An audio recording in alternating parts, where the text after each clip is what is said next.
Alright, today I'm going to give you guys a detailed look at this Mandalorian figure, and it is the Heavy Infantry Mandalorian figure by SH Figuarts. And this is the box. And on the back, shows a couple of poses you give him. And let's get into it. Alright, and here we have the figure outside of packaging. And as far as accessories, let's see. These are all basically one item. This is a machine gun. The backpack that's attached to the machine gun, and then the tubing, and then it comes with a knife, effect pieces, a booster, flame pieces, and then one for the machine gun, and then a couple of hands, the figure, and it comes with a base. So that's nice. It's always nice for a company to include a base when it comes to figures. So let's take a look at the Heavy Infantry Mandalorian. So here we go. I believe in the show he was played by Jon Favreau. And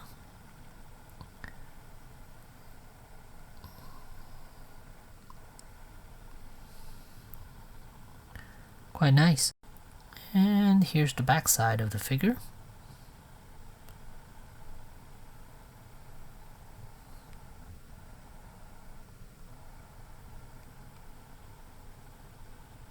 Alright, so let us take a look at the articulation before I start putting everything on him, because once everything's on him, he's pretty much limited to one pose. So here's his head movement. Let's see. It's okay. I mean, it has double joints, one by the head, one by the neck.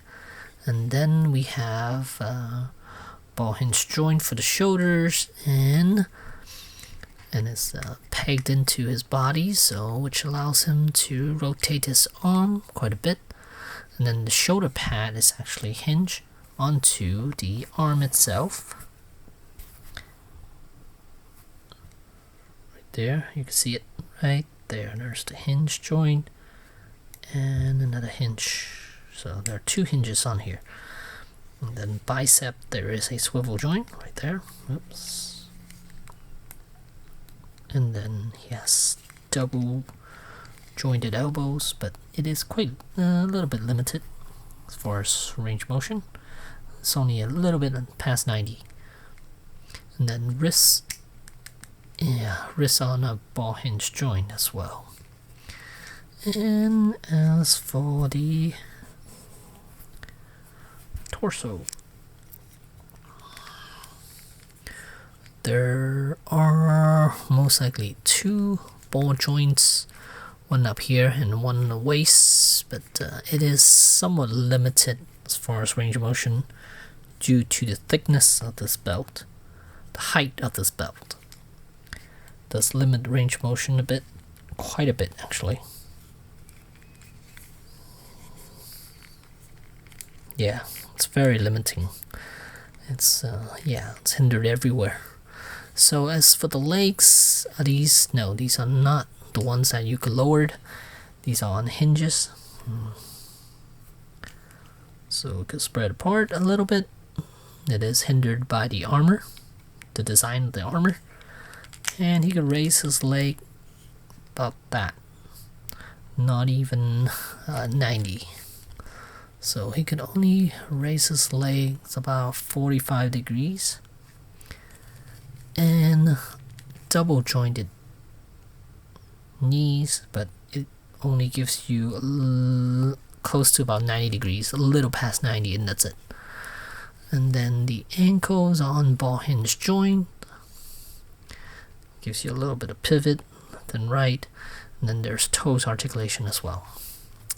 So figure wise, I mean, looks great. But articulation wise, it's okay. Not amazing, not very impressive at all, but decent enough for what he is supposed to do, which is carrying this massive weapon. So let me put it on and show you guys what it looks like. Alright, and here you can see the Heavy Infantry Mandalorian is holding on to the weapon. Quite a big piece of weapon, and there's the backpack. And this tubing is rubberized tubing, but I would imagine over time this piece might break, especially this end cap here. Yeah, I don't know how long this piece will last. It would have been nice if these were all segmented, but they're not. It's just one piece of rubbery plastic. So yeah, and the size attached to this piece right here, and then this piece attached to this. So gives it a little bit of movement. I mean, it allows you to twist it a little bit, but long term, not sure how long this piece will last. And here you can see, even right here, kind of bending this piece right here. Again, this is all one piece though. Okay, yeah, still a very nice looking figure. They did add some weathering on this figure here. Let's see, right here on the armor.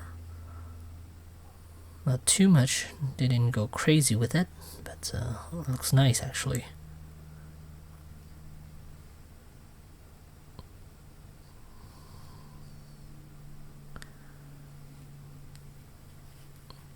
Yeah, I think the armor throughout the armor shows not significant, but a little bit of wear and tear on it. Yeah, even on the jetpack, a little bit of wear and tear on it. Nicely done.